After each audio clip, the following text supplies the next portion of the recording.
Good morning mga kayami, nagbabalik ngayong Jessie and RG Vlog. So ngayon mga kayami, kagigising ko lang. So ito po yung bumungad sa amin pagising, si mother-law. Si mother-law yan, panday-panday na siya.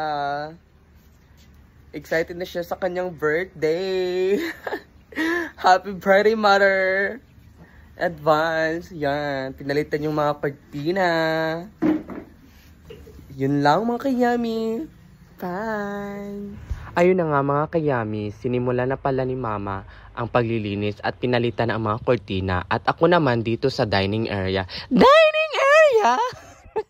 At kinuha ko yung mga plato at iba pang mga gamit sa lalagyan dahil maalikabok na siya. Ang tagal kasi namin hindi naglilinis dahil mga busy kami. Si mama naman ay palagi nandun sa tindahan at si RG naman ay wala dito sa bahay dahil nag-aaral pa siya. At ako naman ay kasama niya. Si RG yung tipong lalaking gusto niya akong makasama habang buhay. Cherit! Kasi dun siya masaya. Nakasama ako. Ayun na nga mga kayami, sinimula na ni Jowa Bells ang pagpupundo ng tubig sa washing.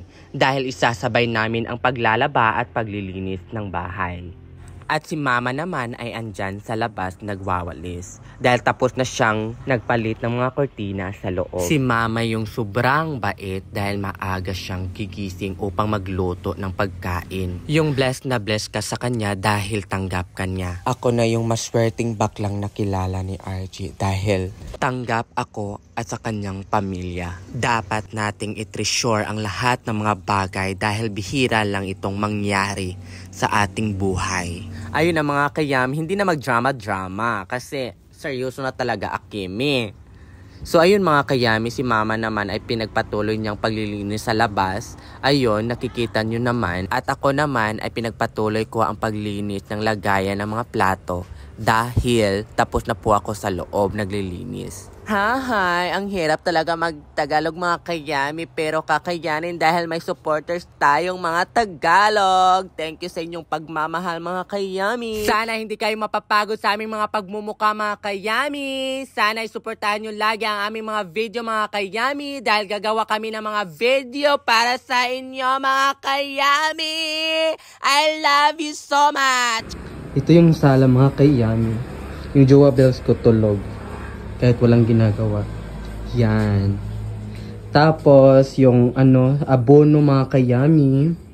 Yan sa may TV. At ito yung kusina. Diba? Ang linis mga kayami. At dito yung dirty kitchen. Dirty kitchen. Yan. Malinis na yan. At ito yung CR. Yan. Ito lang yung kabuuan ng bahay mga kayami. Then, ito yung kwarto. Yan, yung kwarto namin. Malinis na din. At yung kabilang kwarto. Yan, mga kayami. Ayun, mga kayami. Thank you for watching.